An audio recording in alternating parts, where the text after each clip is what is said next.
The following episode of the History Things podcast is a compiled narrative built from the hard work and dedicated research and writings of author Philip Howard, Ocracoke Island native Walter Howard, author James L. Glass, and an oral history passed down by Ocracoke Island native Arcadia Williams.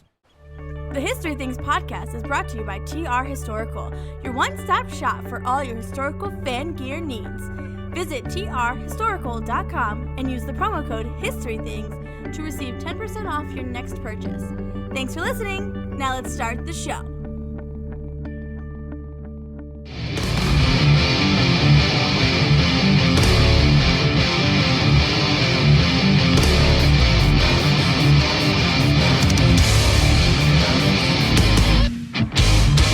Are you ready?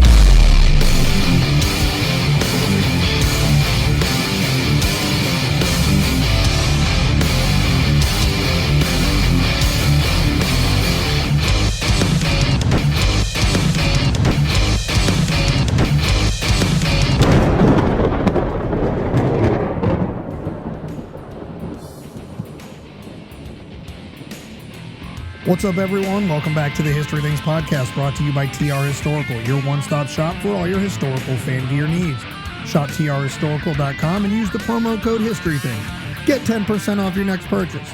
I'm your host, Pat McGuire, and joining me today, as always, is my co-host with the most, my historical tag team partner. You know him, you love him, author, historian, and park ranger. Ladies and gentlemen, Matt Borders. Matty B, how you doing, bud? I'm doing good, bud. I'm glad to be here for our first bonus episode of Season 3. I'm very excited to do this because we're changing the game a little bit with this, too, because That we are. Sitting with us in the studio is nobody. That's right. It's just us, folks. Joining us on Zoom is also nobody. So today, Matt and I are going to start a new series that we're going to do a little bit less than regularly, but a little bit more than semi-regularly. You figure that one out. Where Matt and I are the storytellers. You know, we have lots of amazing guests that come on the History Things podcast, and we love hearing their stories. And Matt and I forgot that when we started this show, we were also storytellers. And somewhere along the way, we forgot that we need to do that too. So we're going to start doing that a little bit here and there, just to share with you some of our favorite stories or some of the ones that we've been working on recently for research purposes. And today, getting us started, that's what I'm going to do. Keeping with our Q1 theme for the Graveyard of the Atlantic, the Outer Banks that we just did with Josh Nonemacher, formerly, at this point now, of the Graveyard of the Atlantic Museum. He got a really awesome professional opportunity, which we'll get into when we have him back for the follow-up episode. But one of the reasons the bonus episode's actually coming out in this way is because we've been trying to track down Josh and nobody knows where he is on the island. It's like, I know, I'm just kidding. Like I said, Josh took a new career opportunity and has taken some time to get settled. So we decided to drop this episode before we sit down with Josh again. But when we had Josh on, he was the administrator for the Graveyard of the Atlantic Museum. And we got into tons and tons and tons of story on the history of the Outer Banks. And along the way, he mentioned a shipwreck that really stuck out in my mind. So that's what I'm going to do, Matt. I'm going to tell you a story about a shipwreck.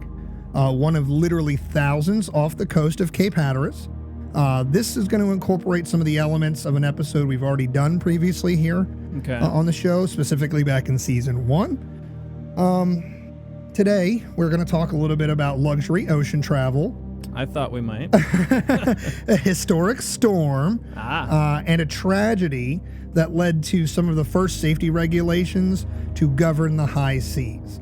So today, we're going to talk about the 1837 wreck of the steamship Home near Wimble Shoals off the coast of Cape Hatteras, North Carolina. Wow. Now, you might remember this from the Q1 episode. Josh mentioned this very briefly right at the end when we were talking about just sort of how bad things that happen usually lead to progress, and I alluded to the same thing with Titanic. So our story begins in 1836 with the building of the steam packet ship Home. I'm gonna say this now at the beginning of the episode. The ship's name is Home. So Home. Home. So get used to it. It's gonna sound weird from time to time. I'm gonna say the Home and stuff like that. We're talking about a ship named Home. So the steam packet ship Home was built by Allaire Works in New York City. It was owned and operated by James Allaire of the company's namesake, who owned the Red Bank Line, another one of those lines. Remember in the White Star Line episode, we talked about a ton of different shipping lines. Well, here's the Red Bank Line. Home was intended for packet trade between New York and Charleston, South Carolina. Packet ships were mid-sized ships that were designed for domestic mail, freight, passenger transportation. So the name packet actually comes from a colloquialism of the day for a small package or parcel that generally had an urgency or a need for its delivery. So like I said, thus necessitating kind of like regularly scheduled voyages. Initially established for carrying post office mail, though, the packet trade expanded very quickly, basically immediately, to include the freight and transports that passenger transports that I had previously mentioned. Basically, somebody was like, hey, this is a good idea for mail. And then they were like, what else can we put on these ships since they're going there? Things. It's UPS for the high seas. That's exactly what this is. So think about when we're talking about minus the steam part, these are big masted ships. They kind of look like pirate ships, as we were saying, in the old episode in season 1. So the SS Home was constructed of a wooden hull with iron fittings and steam equipment. She was 220 feet in length and boasted 537 tons. So for her day, she's a pretty big ship. That's a sizable vessel. For things we talked about later in the timeline, earlier in our show's timeline, those were massive by comparison, but just a pretty big girl for her day. Initially, she was built for river travel. She was a double, so this is already boding well, right? Because we're talking about an ocean wreck. So initially, she was built for river travel. She was a double paddle steamer that featured 2 side wheels that were kind of mounted amidships, or if you're not familiar with the amidships, I'm talking basically like if you're looking at a ship from a profile view, it's kind of like in the center of the ship. That's right. What it sounds like, amidships. So like other steamships of the period, Home is fully rigged with masts, so she's not reliant entirely on the boiler steam, energy production. So if those fail, as they are known to do at this time, right, she still has the ability to move with the wind. Remember, steam powered travel specifically is still a pretty young application at this time. While the technology was successfully developed on a commercial level in 1712 by a guy named Thomas Newcomen, it's going to take nearly a century more before it's made efficient enough for like practical application. And here's where you start to hear names like William Symington, who's a famous Scottish builder, and he's famous for building a ship called the Charlotte Dundas, sometime in the early 1800s, I believe 1802, and that's billed as the, quote, first practical steamboat. And also you're going to hear American shipbuilding rivals names such as James Rumsey and John Fitch, who between the 1787 and 1790 successfully tested steamships, seashells by the seashore, successfully tested steamships on the Potomac rivers, on the Potomac and Delaware rivers specifically. So these guys are out there sort of putting some of the first steamships, some of the first applications, I've said that word a bunch, into production after the turn of the century, 19th century. You know where they were testing those? As far as the Potomac? Mm-hmm. No. Shepherdstown. Oh, like all the way up there, really? Mm-hmm. Yep, that's why that monument's there. That has nothing to do with the Civil War or the 1862 fight that occurred right there. It actually has to do with the steam vessels. Shows you how little I crossed the river right there and go explore the Shepherdstown battlefield. Forgive me, my Maryland campaign friends. We'll get there, especially this year. We're gonna get there. Little tease, hang out. So things really are going to start to progress in as far as steam powered like waterborne travel in 1807 when Robert Fulton builds the North River steamboat, and the technology is slightly more honed, and more importantly, it's slightly cheaper, which means more people can start to do this. So industrialists and entrepreneurs are now championing this, and suddenly a whole new industry has kind of just evolved into existence. Steam-powered water travel, whether it's on river or on the sea.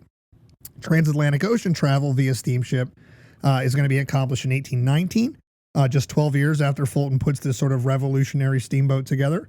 And the first regular crossings are going to begin in 1838 with the side-wheeled steamer, the Great Western. Oh, of course, yeah. So now, if you are keeping track of the dates, I just mentioned the year 1838, which is a year after the wreck of the 1837 SS Home that I said right at the beginning of this episode. So you can see why I'm making a point to illustrate how young this technology is at this point in time.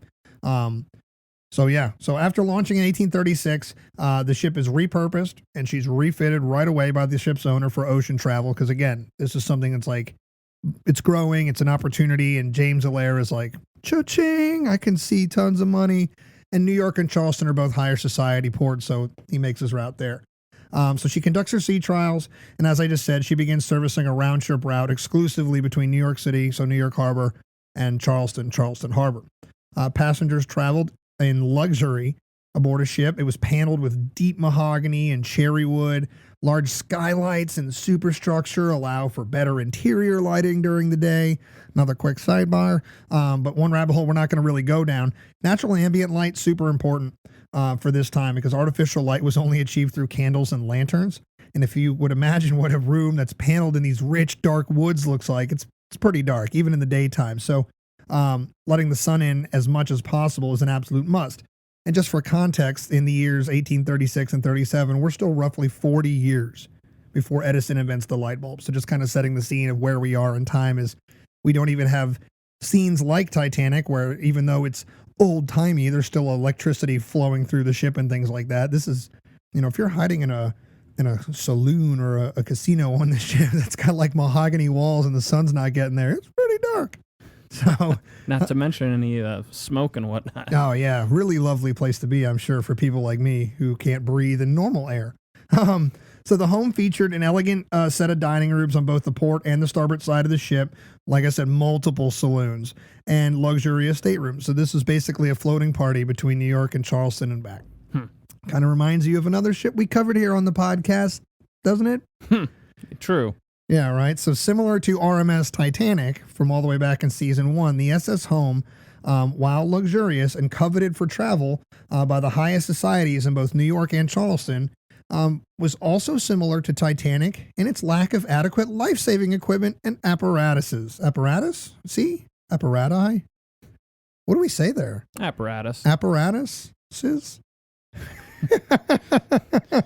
So look, for a ship that can carry about 100 passengers and about 40 to 50 additional crew members, the Steamship Home is equipped with only 3 lifeboats.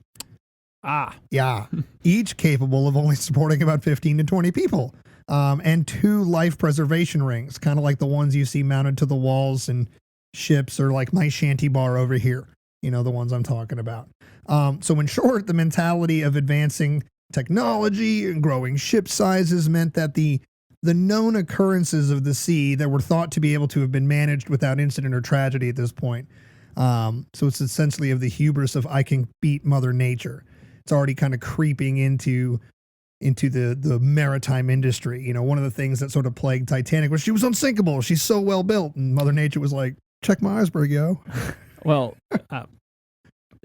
picking off of that, Pat, one of the ideas for Titanic was that if something were to go wrong, she's so big that they're not going to have to put everybody on lifeboats, that she's going to be going down slowly and another ship will come along and pick up the crew, or pick up the other passengers. Was that kind of the mindset with the SS Home? Not directly, but yes, in a way. Steam packet trade was extremely popular right from the beginning as far as our colonial, once we're really established here in the colonial times and then into the early American years in the early 19th century, like you would be hard pressed not to stand on a beach and look out and not see multiple ship masts on the horizon or even closer. Cause a lot of these ships would basically hug the coasts. Sure. Yeah. I always joke with people, like, you ever see the picture of not the picture, but the painting of the naval blockade in 1861. It's like just that fresh cut of all these ships lined up out there. It's not as dramatic as that, but like it would be hard for you to throw a seashell and not hit a ship out there right now. So the theory is for the time, these things are so well built and are so technologically advanced that if they do come into trouble, there's probably somebody nearby. Not so much like with Titanic, where it was like, there's definitely somebody nearby and they're within radio range. Right. So we're getting there, but you can see how like the hubris is starting almost at the genesis of the industry. It's already kind of right there. Now, by early fall of 1837, Home had completed 2 trips between New York and Charleston. On her second voyage, she set a speed record. She makes it from port to port in 64 hours north to south. So true to her packet description, she's built for speed. At her peak performance, Home could easily make 16 knots, which was unheard of in the age of sail. But again, we're not directly in the age of sail. We're kind of in the height of the age of sail and the dawn of steamships. So it's like all of history, it meets at these cool transitional periods. And home is trucking along the waters at 16 knots, which is pretty fast. So Now, was she using both steam and sail to hit those speeds? absolutely. Okay. Oh yeah, absolutely. And we're going to get there in a minute. So the sleek steamship home is actually the pride of James Allaire's group of steamships and packet ships out on the water. And she's kind of the pride of like the industry as a whole, kind of like Titanic was. Even people in Cunard were like, we're going to do better than that, but wow, what a ship, like things like that. There was kind of some of that going on. So society's wealthiest and most important individuals are going to be clamoring for tickets and travel on ships like this. And when Home's ticket office announced the third voyage, they were immediately overwhelmed with reservations. So, Pat, we've done a lot of comparison with Titanic, and she's known for her luxury and all that good stuff, like the Home is. But Titanic really made her money, and White Star Line really made its money off of transporting people, and not upper deck people, but the folks down in steerage. Yeah, and the normal folk. Exactly. The folks that are immigrating from Europe to the United States. With the Home, is she kind of out of the packet business now? Is she all in on the luxury liner with the big names and the gambling and all that good stuff, or is she really actually making her money still transporting goods and mail and commerce? A little bit of column A, a little bit of column B.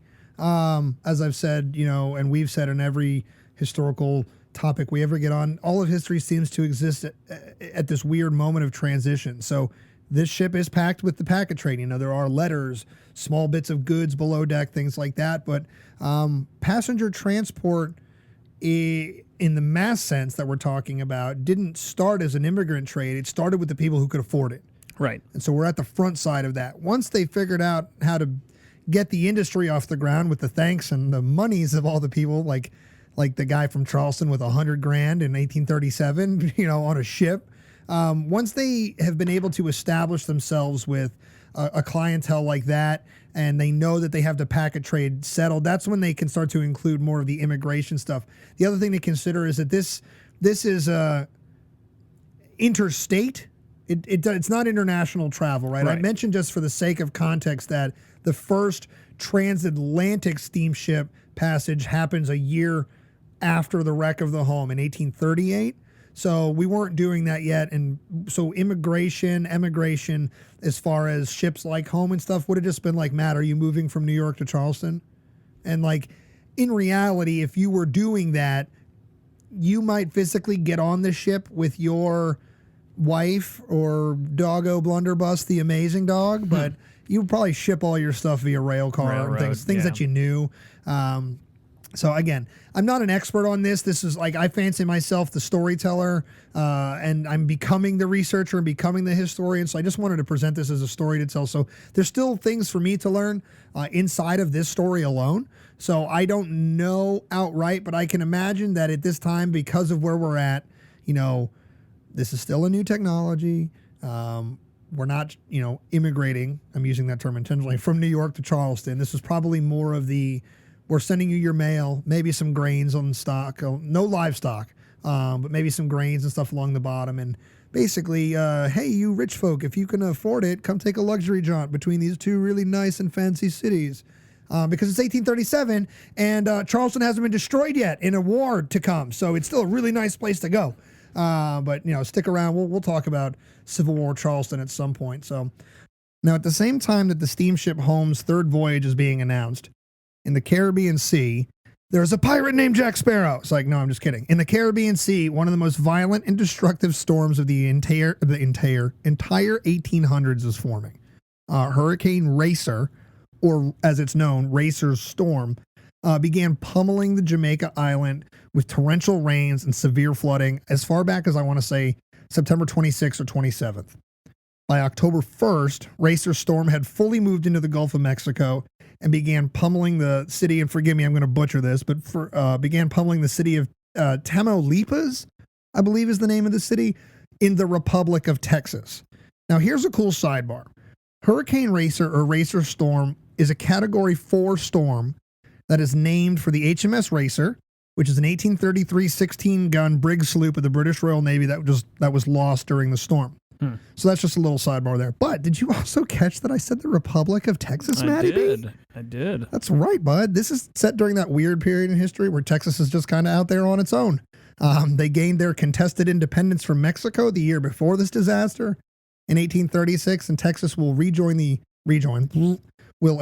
join the Union as the 28th state on December 29th, 1845, and then they're going to try to leave again a few years later. We'll get into that later. But Racer Storm is battering the Texas coast in the Gulf of Mexico when she's going to do something that's pretty common for hurricanes. But at the time, meteorology is young, and I'll reference that again. But she's going to do something that catches people kind of off guard. She kind of slows down. The storm slows down and changes directions very dramatically. And she starts to move now northeast. So storms that usually hook into the Gulf kind of tend to flow towards Texas and dissipate. They make landfall and they go over land and they dissipate that way. As soon as this storm kind of hit Texas, you got to think like a pinball. It kind of bounced to the northeast, slowed down, and started moving along the Gulf Coast from Texas literally all the way to the Florida Panhandle, with New Orleans taking the most significant of the damage for the entire storm. There's a shock. Yeah, I know. In Louisiana, there's an 8-foot storm surge.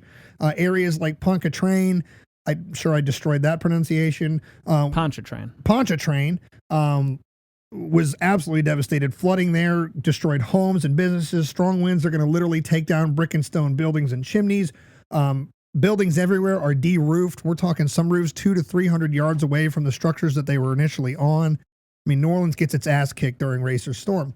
As I said, overall, hundreds, possibly even thousands of buildings are either significantly damaged or completely destroyed altogether. The local fishing and shipping trade were nearly crippled from the damages sustained to the vessels, which you can imagine at that point, aside from the initial damage, now you're going to take longer term economic damage, because once things start to go back to normal, you might not have the same amount of ships. Right. You can't necessarily bring in the same hull. So like every storm, there's an economic aftermath that you don't really catch on the news until it becomes a piece on CNN or Fox News 5 years later. Bubba Gump Shrimp. Bubba Gump Shrimp, y'all. Look, Tom Hanks is not there to bail everybody out. This is 1837. He's not even around yet. Although I'm sure one of Lieutenant Dan's relatives found a way to die in this wreck too. That was a bad joke, but a good one at the same time. So, like I said, the damage is going to continue similarly all along the Gulf Coast. Piers, breakwaters, they're all destroyed. Small coastal communities are going to be washed away entirely. So if you live in a small village anywhere along the storm surge area, it was probably inundated to the point where it didn't exist for at least a moment in time. Maybe to the point where some of them were kind of like the French villages of the First World War that just didn't come back to life ever. But a lot of these were wiped completely, literally off the map. Steamboats and fishing vessels, you could imagine, just littered rivers and in inland waterways, places where they tried to seek shelter. They just got tossed onto beaches, and railroads all over the place were made impassable due to the fallen trees. Even the first lighthouse that's been built outside of the United States' original 13 colonies is going to be destroyed. And I'm speaking, of course, about the light at Bayou St. John. Now, miraculously, for all the material carnage between Texas and Florida, just 6 people lost their lives. Oh, that's a blessing. So now why am I going to be going on about a storm churning in the Gulf of Mexico when we're supposed to be focusing on a shipwreck in the North Atlantic? Well, here's why. The storm is massive, y'all. It's massive. No, I mean, it's really big. It's extremely powerful. And remember, she's chugging along right now as a Category 4 storm on our modern day hurricane scale. And this storm has remained over water as it dots along the coast before hitting Florida, before it makes landfall right in the sweet spot, which I'll touch on in a minute. So what I'm saying here is that Racer Storm has a great deal of strength and momentum, and everyone who has ever seen a map or a satellite image of the state of Florida knows that a storm that is big and powerful and has a head full of steam and makes landfall anywhere between Tallahassee and Tampa can be extremely problematic for the eastern seaboard of the United States. So, as I said, with a head full of steam, Hurricane Racer makes landfall in Florida right in that sweet spot. And the storm, while weakened as it travels over the state, punches out into the Atlantic Ocean and the warm waters of the Gulf Stream still at hurricane strength. Quick reminder, the Gulf Stream is a channel of warm water that originates in the Gulf of Mexico, where this storm came from, wraps around the eastern tip of Florida, not the eastern tip, but wraps around the southern tip of Florida, and it travels north along the coast of the eastern United States until a point somewhere around Cape Hatteras, North Carolina, where the southerly flowing cool water of the Labrador Current meets it. Also, it's significant that the storm on any level makes it back out over the waters of the Gulf Stream, because warm water is like fuel. It's like gasoline on a fire as far as tropical storms or hurricanes. And so Racer's storm, as I previously said, had weakened slightly over land, now was akin to a fire being fed by endless gasoline. And with its renewed violence and vigor, the north-bearing current of the Gulf Stream is going to bring this storm north with the accompanying winds and everything that go along with it. And so now we've punched out into the Atlantic, and we are literally just going straight up the coast, right towards the steamship home, and a tragic moment with destiny. Now, is the home working her way south, or is she trying to get back to New York? So when we get her out of harbor, she's going to be coming south. She will be right towards the storm. Yeah, when we get in a moment here, when we get to, I'll tease it, when we get to October 7th of 1837, home will be beginning its trip departing from New York Harbor. So with Hurricane Racer having moved into the Atlantic, SS Home, as we're saying now, is making its final preparations before departing New York Harbor, bound for Charleston at about 4 p.m. on Saturday, October 7th, under the command of Captain Carlton White. The Home pulled away from the docks at full capacity. She had 90 passengers and 40 crew members. Most of the passengers were made up of the wealthy individuals of society. The passenger list literally read like a who's who of the time.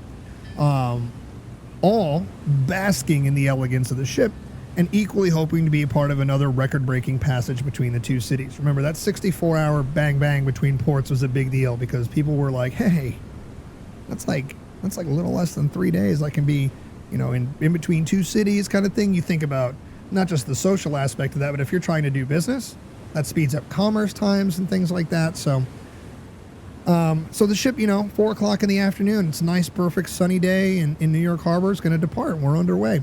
However, controversy is going to strike the SS Home right away, even before meeting Racer's storm.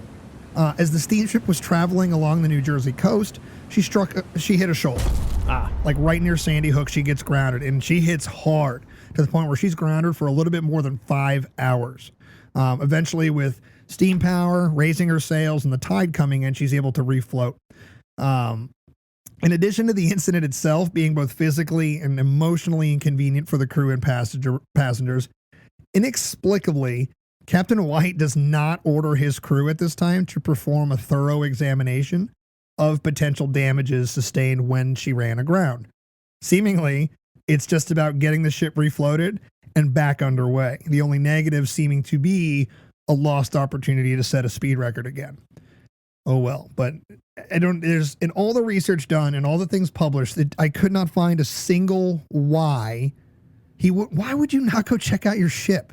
Matt, if you're a jaunty sea captain right now, you got your beard and your little pipe and your Gordon's fisherman hat out there, and you run aground, are you going to go check your ship out? I'm going to go check the ship out, or I'm going to put one of my guys in the water to go check the ship out. That's what I'm saying. Like, what? Like, I don't know. It's a failure that we have to do the responsible thing as historians and storytellers and just tell you, we don't know why. From the work we looked into, we cannot tell you why Captain White does not. But what is a fact is no inspection was done. We just get the ship rolling and we're on our way. So Home continues on. She's sailing southward along the Atlantic coast at a pretty good clip.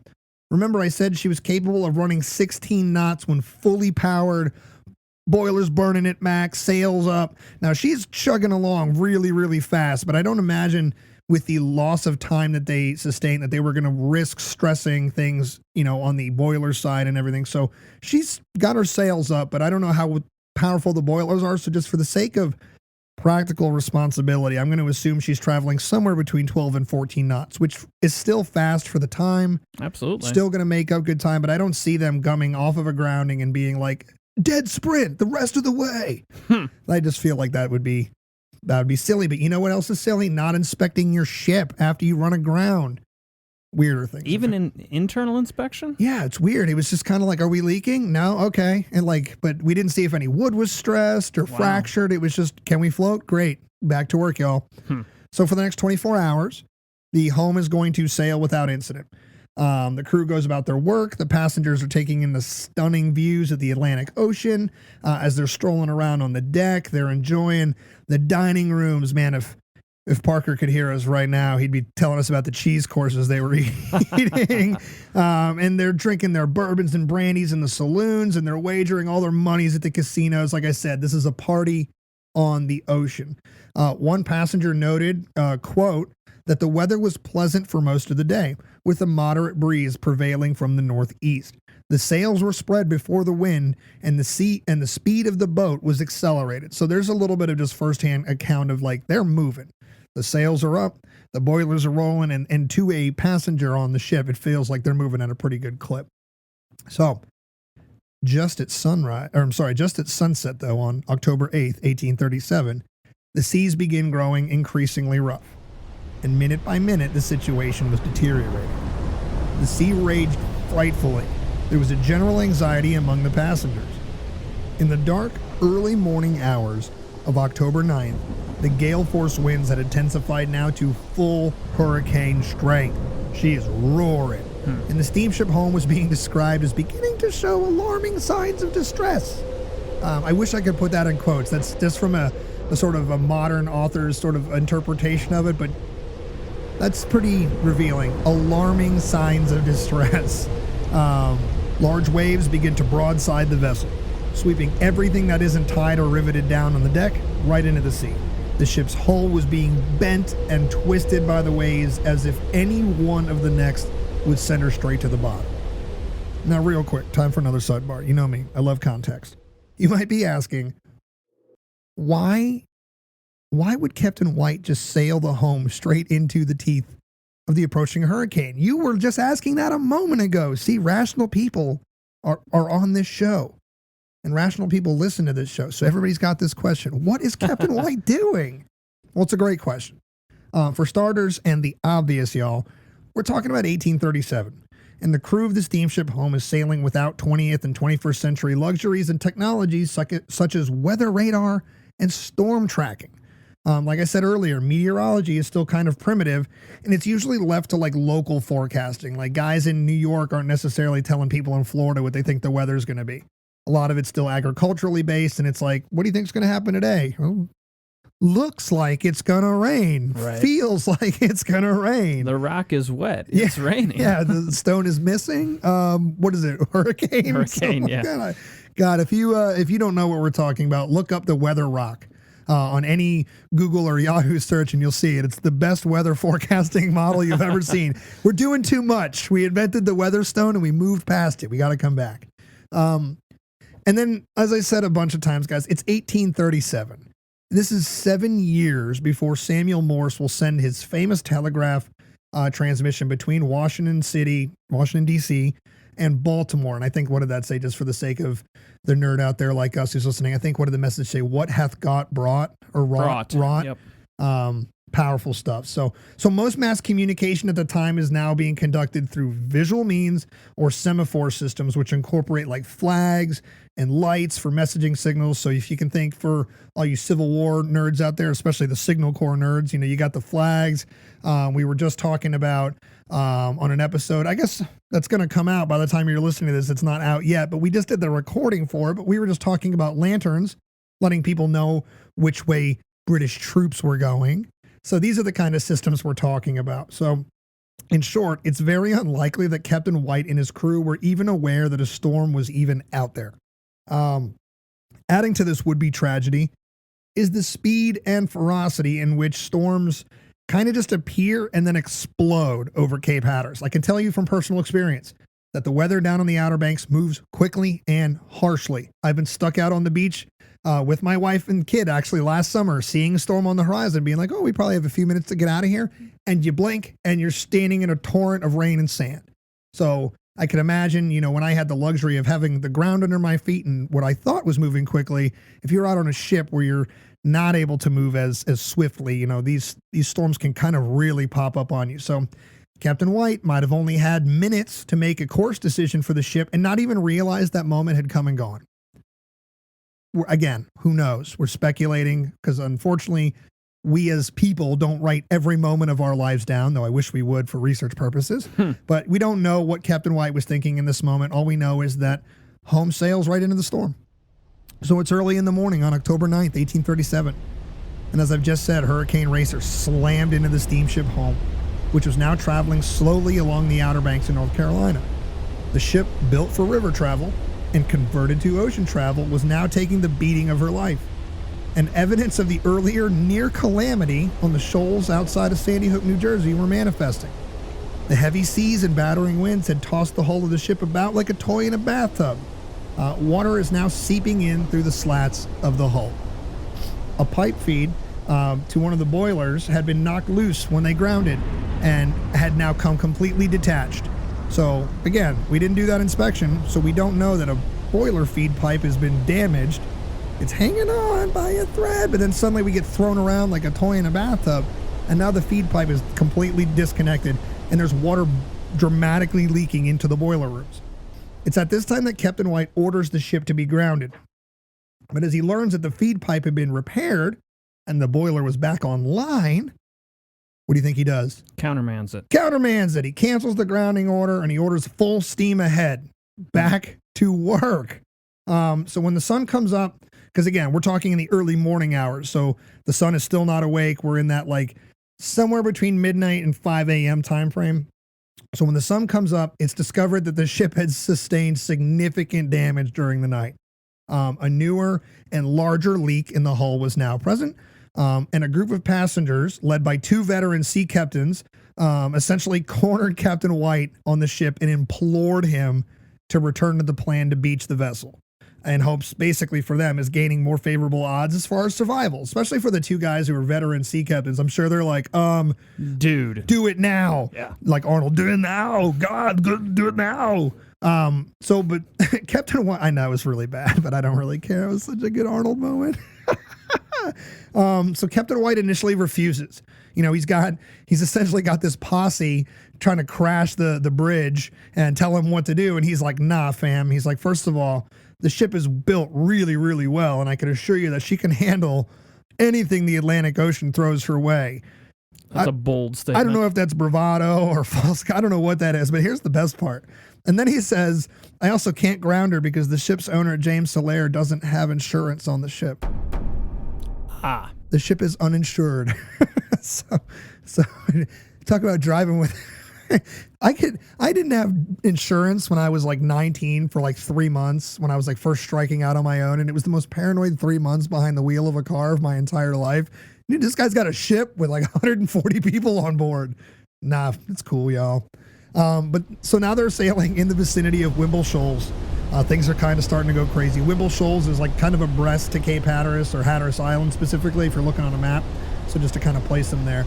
And at this time, the waves are now so massive that they're towering and breaking over the deck of the ship, further adding to the water that the ship has been taking on. So coming through the slats, a new hole has appeared. So it's separate. We fixed the boiler, so that's no longer an issue, but water's still coming through the wood slats of the ship. A new, smaller hole has appeared, letting water in, and now we're taking in water through the top because these waves, think like the perfect storm when these massive waves are just crashing over top of George Clooney and all those guys.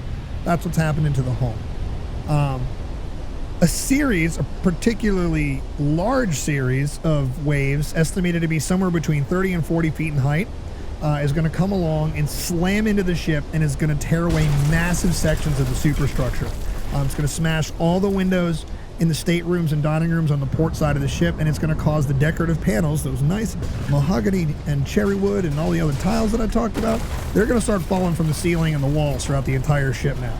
Lovely. Yeah, to add to the mounting visual horror, this is my favorite part. I love atmospheres.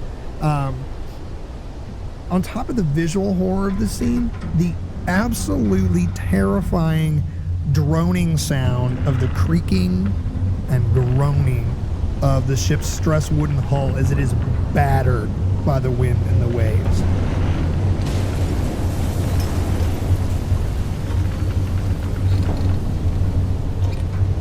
Yeah, it's absolutely terrifying. Like, I think every time we end up talking about Titanic, that sort of ominous droning sound is the thing Parker brings up as his favorite part of the movie At Night to Remember, was that they shot it on a ship that was old and creaky, and so it like added to the ambiance of what they were shooting on the scene, which is, you know, a sinking ship. So in real life, you could imagine all hell is breaking loose, and then you also have to listen to this cacophony of terror, roaring wind, bashing waves, and now the ship itself is telling you it's not good. And it's not even 2 o'clock, because at 2 o'clock in the afternoon, it was determined that the ship's bilge pumps are not adequate enough to handle all this water that's been increasing since the ship started getting its ass kicked right off of Wimble Shoals. Captain White is going to do the only thing he can do right now, which he's going to order all hands aboard the ship to form a bucket line. A bucket line. That's right. A bucket brigade is formed. So you have buckets, pails, pots, pans, derby hats, literally anything you could use to bail water from a ship. Everything and everyone, every man, woman, and child is thrust into action, desperately trying to remove water from the desperate ship. I don't think you can double up on the situation of desperation there enough. Like, it is, things are getting harrowing. So he's called all the crew out, but is the passengers are also assisting in this? Yeah, like, well, this wild. is how real this is. It's like, hey, anybody that can do this needs to be doing this. Right. Yeah, it wasn't a situation where it's like, oh, you're old. It was like, hey, but can you do it? Because you need to be doing it. So that's why I said every man, woman, and child on this ship, crew, passenger, old, young, like, oh, hey, little Timmy, do you understand what's happening? We need this water out of here. Like, everyone was involved. However, the efforts are going to be in vain. As by 8 p.m., the seawater had risen so high that it extinguishes the boilers. The ship, that's not good. No, and the ship is now completely at the mercy of the tempest surrounding them. Captain White, at this moment, played the last card he had to play. He ordered the auxiliary sails raised, and the ship tacked to the west. He was going to literally try and just run the ship straight onto the beach. So, remember when he countermands that order to beach? Bet you he's wishing he had done it. Yeah. Because now he's got to do it, and they're not sure. So, like I said, he throws up the little tiny sails he's got left and steers the ship right in the direction of the beach, and just everybody starts praying. At this point, one passenger will recall, quote, "Immediately all were employed, but with little effect. For notwithstanding the greatest of exertions on the part of the passengers, the water was rising rapidly, and gave the most conclusive evidence that unless we reached the shore within a few hours, the boat must sink at sea." So, people on board are not dumb as to what's happening. They know that if they're being asked to help, this is bad, and they know what that means in the middle of a storm like they're at. So now we are hours past sunset. The battered ship, Steamship Home, had passed south of Hatteras Island and it was now approaching Ocracoke Island with the help of the limited moonlight. Because I guess at this point, if the way you read the accounts and you kind of follow the storm, they're kind of passing into the edge of the eye of the storm. So there's a little bit of moonlight peeking out now. There's moments where the rain doesn't come, but the sea is still wild all around them. So with the help of the limited moonlight, they're able to confirm that they're probably about 5.5 miles north of the Hatteras Lighthouse, of the Ocracoke Lighthouse, because every couple seconds they see the dot of the it's like 1820s, 1823, I want to say, is when that lighthouse was built. And it's still there. So unlike in our Q1 episode, when we touched on the Hatteras Lighthouse, the lighthouse you see today is a replacement lighthouse built in 1870. The Ocracoke Lighthouse you go down and see to this day is the one they built all the way back in the early 1800s. But so they're getting some visual confirmation now, and a little bit of moonlight and a little bit of clarity that they have, that they're off the coast of Ocracoke. They can see the lighthouse there. They're assuming that they're about 5.5 miles north of that, and they're about somewhere between 500 to 1,000 yards offshore. Now, limping slowly, the passengers and the crew alike now are standing on and just below the decks. They are assembled with dreaded anticipation. literally about every second that's passing by them. They have no clue what is going to happen next. One passenger recalls, quote, "But with all these disheartening circumstances, hope, delusive hope, still supported us. Although it was evident that we must soon sink and our progress towards the land was slow, still we cherished the expectation that the boat would finally be run ashore and thus most of us be delivered from a watery grave." I like the key word most of us, yeah. because there is a realization that not everybody is going to make it out of this. This is bad. That's a pretty solid admission that this is getting really bad. And as I said it before, right, the situation is desperate. Confusion reigned on this once proud liner as men, women, children, they scrambled to carry what they could to the decks for when they evacuated or abandoned ship. The women on the ship were provided strips of blanket so that they might tie themselves to something that would float. Remember, there's 2 life preservers. There are 3 boats for not enough people on board. There are 2 life preservers for 130 people on board. So the women, they're literally just cutting strips of blankets apart and hoping, here, tie yourself to something that you think will float. It's really a heart-wrenching scene. Husbands and wives are clinging to each other. Children are clinging to their parents. They're all awaiting the next moment, which could bring quite literally life or death. And while the anxious moment was playing out, not a scream or an audible panic could be heard. Soon, land was announced by the lookout as he spotted the breakers along the shore. The ship closed to within 500 yards outright of the beach, filling everyone with just a moment of fleeting hope. So you go back to that quote a moment ago where they talked about they were still kind of holding on to it, that delusive hope, like it might not be there, but like here it is. They just got some validation. Like they called out shore. Like they're getting close now. Just after 10 p.m. on October 9th, 1837, with a sickening and violent crack and thud, the steamship Home ran aground on the outer sandbar, sending everybody on board into the walls and onto the floor. Home was then violently swung around and began to list onto her starboard side. Captain White recalled in his personal reminiscence of the grounding that he had ordered everyone on the boat to brace for impact, as he knew the next few minutes the ship was going to run aground. Captain White said, quote, "I ordered Trost, the man at the wheel, to port his helm. I then said to Trost, 'Mind yourself, stand clear of the wheel when she strikes, or she'll be breaking your bones.' He answered, 'Yes, sir, I will keep clear.' The boat immediately struck the outer bar, slewed her head northwards, the square sails caught back, she heeled offshore, exposing the upper deck and upper houses to the full force of the sea," end quote. Now only 100 yards offshore, the SS Home was stuck and completely vulnerable to the thunderous surf. Huge waves are now crashing over her decks in quick succession, tearing away the helm entirely, the forecastle, 2 of the 3 lifeboats on board, and most of the remaining parts of the superstructure, all within the first 5 minutes. Well, it's like we said in Q1. Sea and wind will rip a ship apart when they're grounded. I don't really, I guess, as much as I love shipwrecks, I got to be better about getting into some of the finer details, because I imagine some of these things taking place over a matter of hours, and some of them are. But when Josh said a few minutes, my brain just didn't register it. And then when I started researching for this story, and I guess I'll ruin it now. This whole, from the time they ground till the end of this, is only like less than 30 minutes. You just heard in the first 5 minutes, they've lost the helm, they've lost the forecastle, they've lost most of the superstructure. This ship literally is being ripped apart. Yep. So dozens of people are immediately swept into the ocean. When they get out there, the roaring waters, together with the dreadful crash of breaking timbers, I could not find a way to describe it. It's like I didn't have enough words. It was just incomprehensibly powerfully disgusting, the experience that these people were going through. The one remaining lifeboat at this moment was filled with women and children as quickly as possible, and was in the process of being launched on the starboard side of the ship when it too was engulfed by a wave that grew as tall as a building. It capsized the boat. It spilt all of its occupants into the sea. One witness would later speculate that he doubted anybody on that lifeboat survived.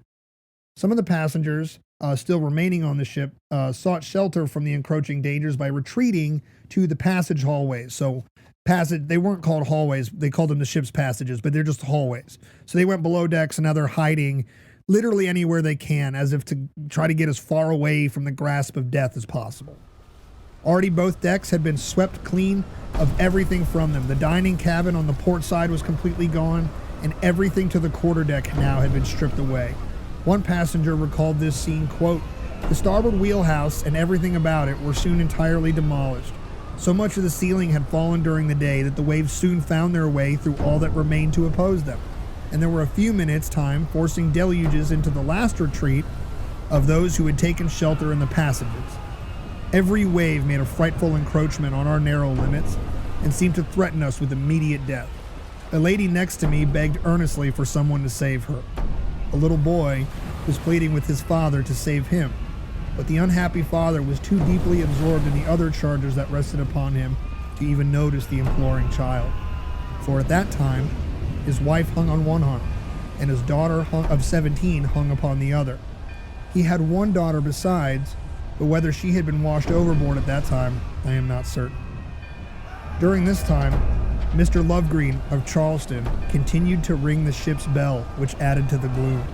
It sounded like a funeral knell over the departed dead. Never before, perhaps, was a bell tolled at such a funeral as this." When I first read that, I was shook. That's deep. That was painful as just a solo individual. That was painful as a husband. That was painful as a father.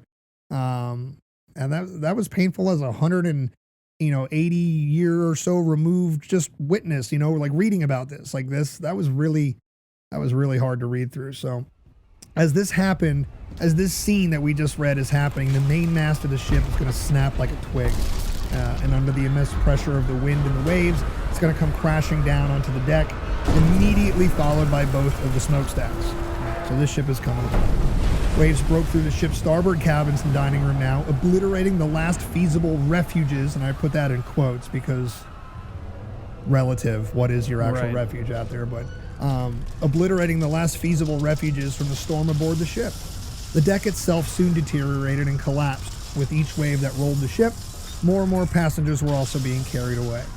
The SS Home was disintegrating in the heavy surf and stuck on a sandbar at the mercy of the storm. Within less than 30 minutes,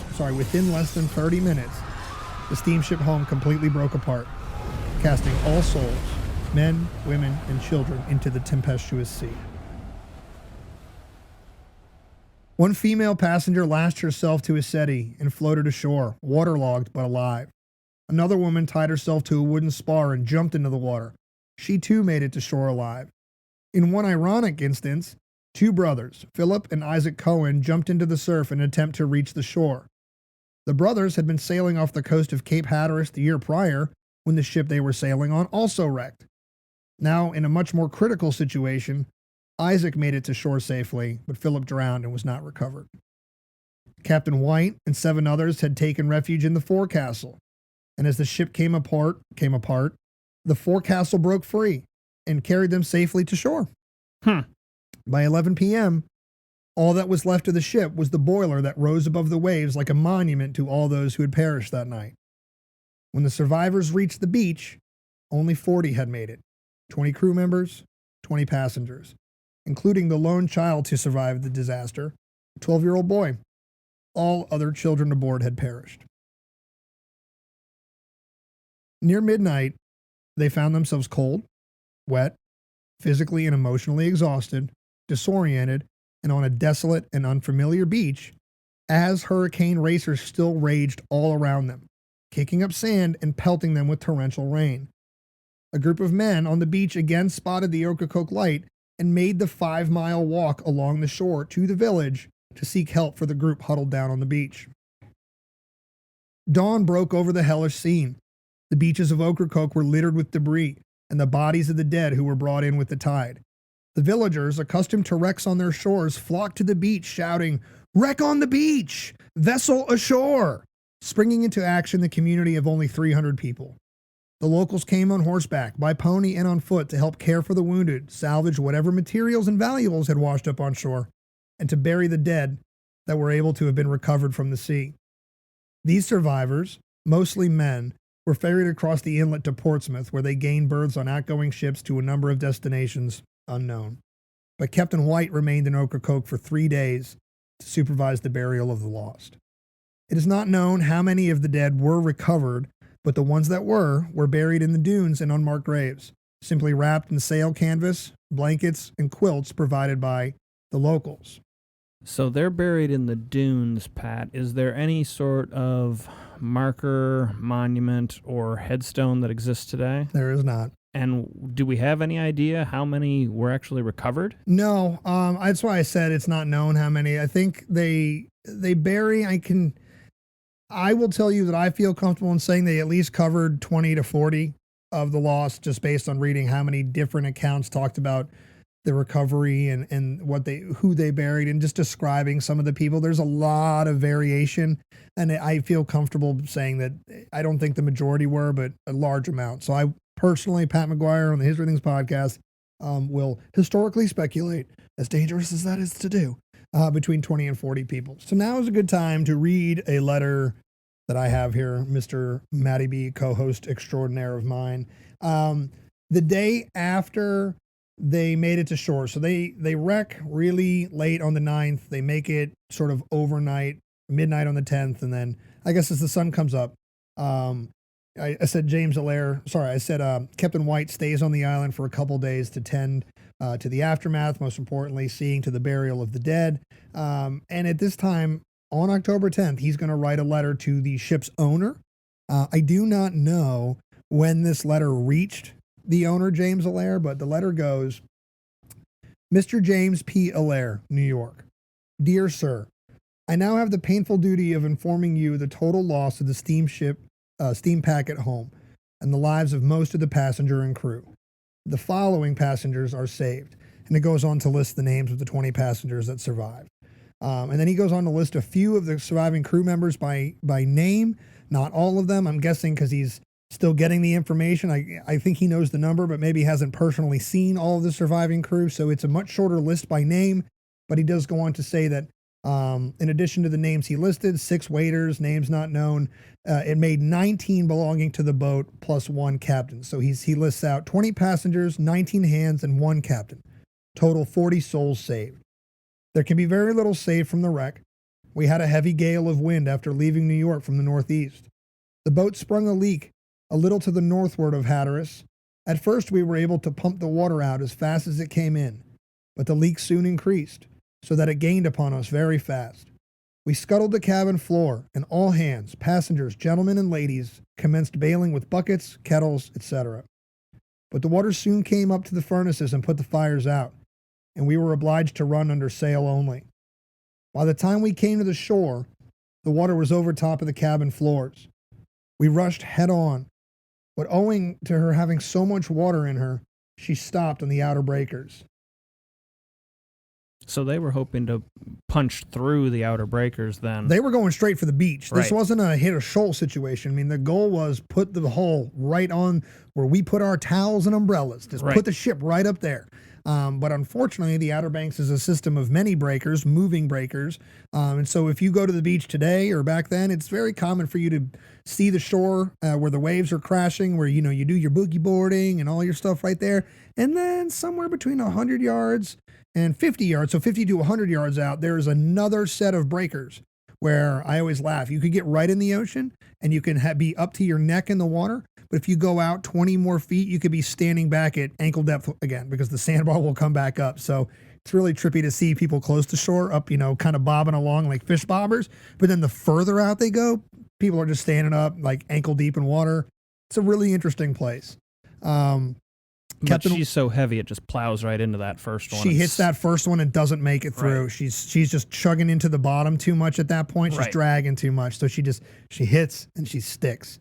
Captain White continues, after she struck the bar, the weather continued and all houses on the deck were crushed in. And in 25 minutes after she struck, she was all in pieces. And I suppose about 80 souls were immediately drowned. I don't know about the immediateness because you read in the other accounts or you heard people were being swept away here and there, but I'm guessing this is when the forecastle rips off and it's the last he sees of the wreck as he's on his way to the shore. what a lucky place to be standing. The whole forecastle ripped off and floated ashore. So he continued. I suppose about 80 souls were drowned. Both of the mates, all three of the engineers, and James B. Allaire, who is the owner's nephew, are lost. Most of the passengers are saved. It says most passengers saved have lost nearly all their baggage. Oh, well. And I've lost everything, have nothing but one pair of pantaloons and a shirt that I had on when I washed ashore. In haste, yours respectfully, signed, Carlton White. Now, at the bottom of this letter was a note that I thought was interesting. It's a postscript, and I am still in the process of verifying this because I think he either doesn't have the right name or he misspells the name, and I'm trying to go against the passenger list at the time, and I can't find it, but here's the postscript on this letter. There was one gentleman on board named Corse, a Frenchman, who has fought in all of Napoleon's battles. Wow. He has for some time been a resident of the South. Alas, the one who had faced death in battle so often and under such a general should have perished at last so ingloriously. So we've had some, before I get back into the sort of the wrap up and the aftermath of all this, so far in this story, outside of the story of home itself, we've touched on the innovation of steam travel, telegraph, storm tracking, the Republic of Texas, like all this weird stuff. And now we're talking about a guy who lost his life in this wreck who fought under Napoleon. Potentially, yeah. Yeah, so there's still some work to do there to figure that one out. But I thought that was an interesting kind of out of nowhere postscript. Small world, man. Absolutely a small world. So now the aftermath of the sinking of the SS Home isn't nearly as dramatic as the shipwreck itself. But it does have some highlights that we should touch on.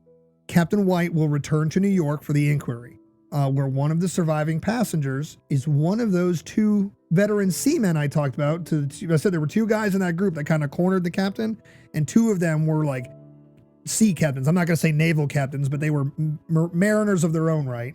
One of them survives. I don't know if both, but definitely one does. Captain John Salter, who's salty, who is salty as all hell, and he levels the classic accusations of drunkenness and negligence. And there are going to be 10 other passengers that are going to support this claim. Now, we do not know if there's any merit to these charges, simply because the inquiry moves quickly and quietly, and Captain White is exonerated. And it doesn't really matter, though, because Carlton White was the captain of the ship lost in the worst disaster off American shores to that date, and his reputation and career were ruined. Over. Yep. So it doesn't matter if he really was or wasn't.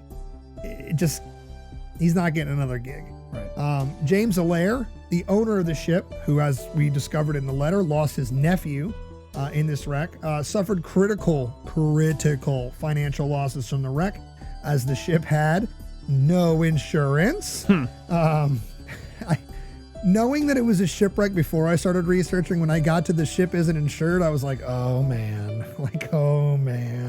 So yeah, just asking for it. Yeah, so James Allaire is unfortunately he's getting it, and aside from the, we did this with Titanic, and I'm going to do this for a second just because I think it's right. I don't necessarily believe that everybody in this world is super evil and nefarious and malicious, and I know that with J. Bruce Ismay and Titanic specifically, there's a lot of people that think he sat in like a dark room with his rich friends and was like, no lifeboats. Yes, we'll make more money. Like, there wasn't that nefarious moment in the 1900s with Titanic. And I don't think that James Allaire, was sitting here, in some nefarious way, kind of setting up a disaster or whatever. I just think he was a businessman trying to make his buck without all things considered. So when he got the news of the home, I'm sure he was absolutely devastated. He's the proprietor of a vessel that a lot of people died on. And he lost family on. So I'm sure he's having a hard time just, with his own conscience. But now his wallet is really, really going to feel it.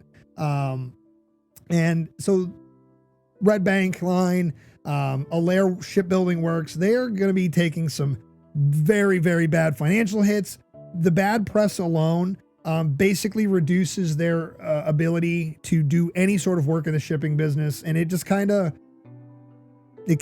brings his career as a shipbuilder almost to the very end. And then, Matt, something else happens in 1837. The Panic of 1837. That's right. The bottom falls out of the U.S. economy, and what's left of Allaire's businesses and chances at redemption, they're crippled.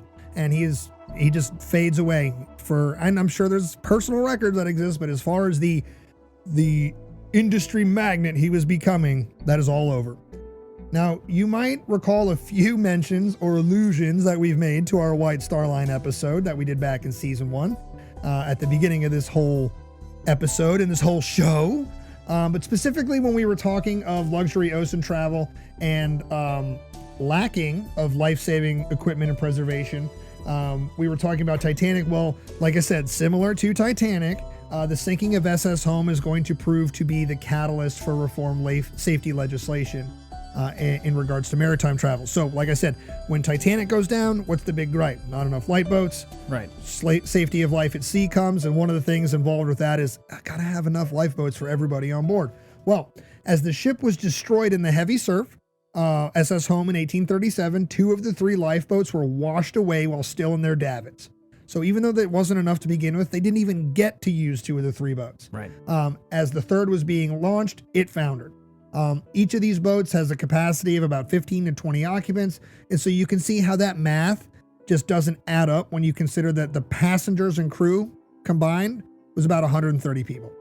Compounding this insufficiency was the fact that there were only 2 life preserver rings on the ship, which 2 men took possession of these rings during the sinking, and both of them reached the shore alive. So, in fact, just to mention it, one fella survived the wreck because he actually brought his own private purchase India rubber life preserver. He was actually knocked unconscious by getting hit in the head by a shattered ship timber, and he washed ashore unconscious but alive, and was able to recover, and I'm sure with a really bad body and headache. But what we're sort of leaning into before I continue is that like everybody that had some sort of equipment survived.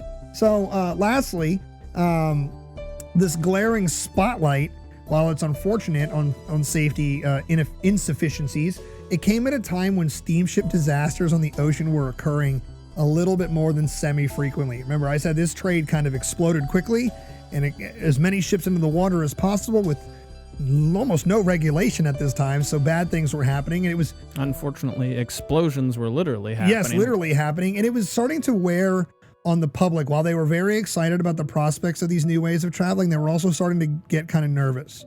They're like, all right, well, it might just be safer to ride these local railroads for an extra couple days, things like that. So think back to when the Coen brothers, right? I just mentioned the one who survived and the one who didn't. The SS Home was their 2nd shipwreck off the coast of the Outer Banks. And within a year of the very publicized disaster of the steamship Home, the United States Congress is going to pass the Steamboat Act. It's going to require all passenger ships to carry 1 life preserver per person on board. That's not per passenger, that is per person. So it doesn't matter if you're working on the ship or traveling on the ship. By law, as of 1838 now, there needs to be at least 1 life preserver, which isn't necessarily a life jacket like you're thinking. It could just be those 2 rings, like the 2 tubes things that like the guys grabbed. Or the life-saving belts and stuff like that. But there's got to be at least something for every single individual on the ship. Now, some final bits from the tragedy of the steamship Home. Some of the notable passengers lost in the wreck. One was a senator from Georgia, Oliver H. Prince, and his wife, as well as the family of several Southern congressmen. William Tileston, a wealthy entrepreneur from Charleston, he was lost in the wreck.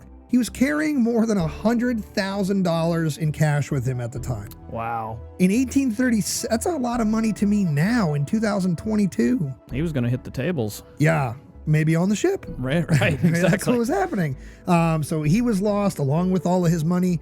And James B. Allaire, the nephew of the ship's owner, James P. Allaire. And just to make sure it was clearly said, most of the passengers aboard Home were actually women and children. So when we talk about the 90 souls that were lost, it was mostly the women and children, which is how I'm going to say it's one of the things that sort of probably influences the women and children first mentality of later shipwreck evacuations and things like that. So The steamship Home is not the only ship lost in the graveyard of the Atlantic during Racer's storm. Just to mention a few, the schooner Cumberland wrecked off the core banks.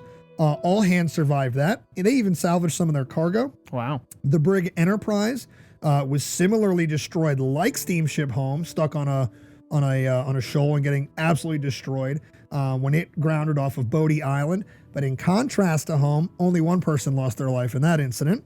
At the southern end of the whole Outer Banks chain, one sailor was washed overboard and lost when the schooner Emily ran aground attempting to find an inland water refuge somewhere near Swansboro, North Carolina. So we're down near the Emerald Isle part of the Outer Banks. So in closing, mate, the loss of the steamship Home, while immensely tragic and dramatic, aside from it being the catalyst for better safety regulations of the day, it kind of blends into the more than 5,000 shipwrecks that have been recorded off the coast of Cape Hatteras since record keeping began on the subject back in 1526. One of thousands upon thousands of shipwrecks in waters known as the graveyard of the Atlantic. That's the steamship Home. That's awesome, buddy.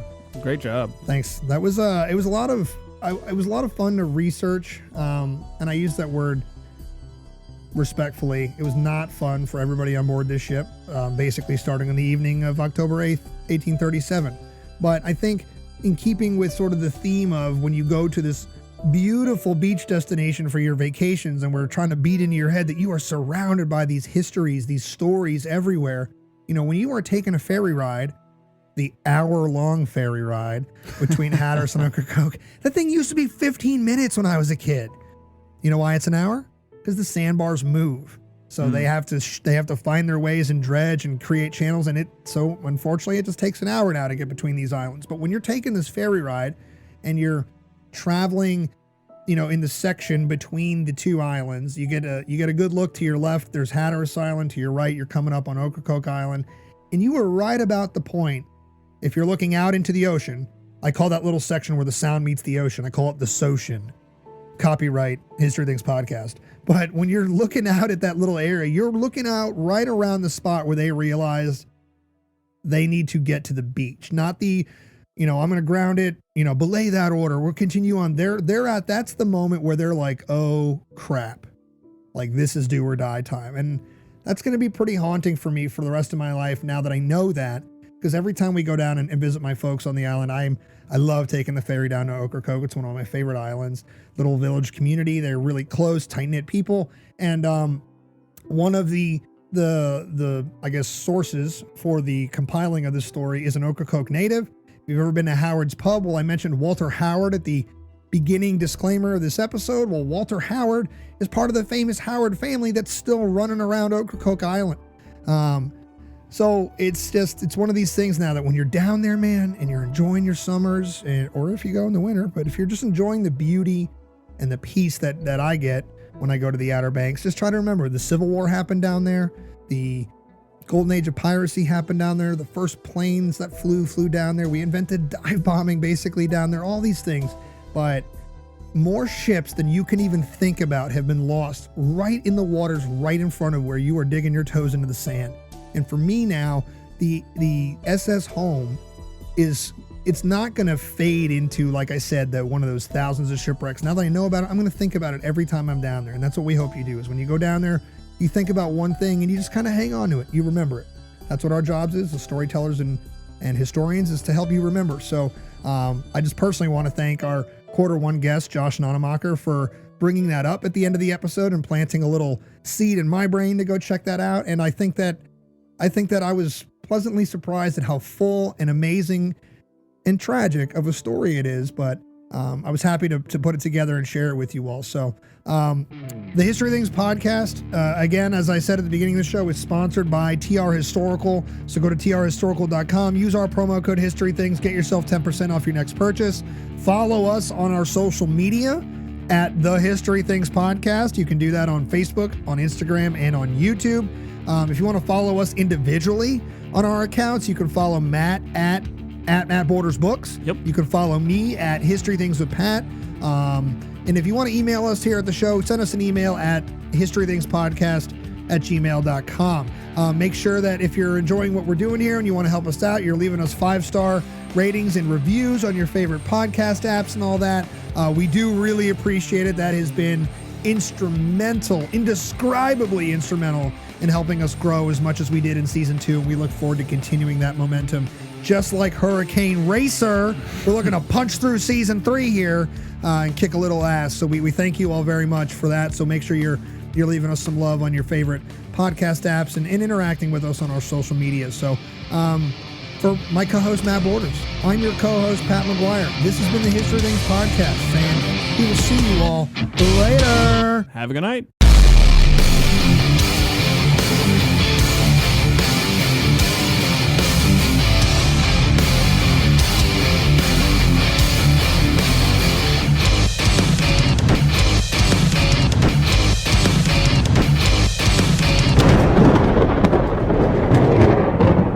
You've been listening to the History Things podcast. Follow the guys on Facebook and Instagram at the History Things podcast for all the latest news and exclusives. Make sure to also follow Pat and Matt on their social medias at History Things with Pat and at Matt Borders Books. Have a question, comment, or compliment for the show? Send us an email at historythingspodcast@gmail.com. Thanks for listening. We hope you enjoyed the show.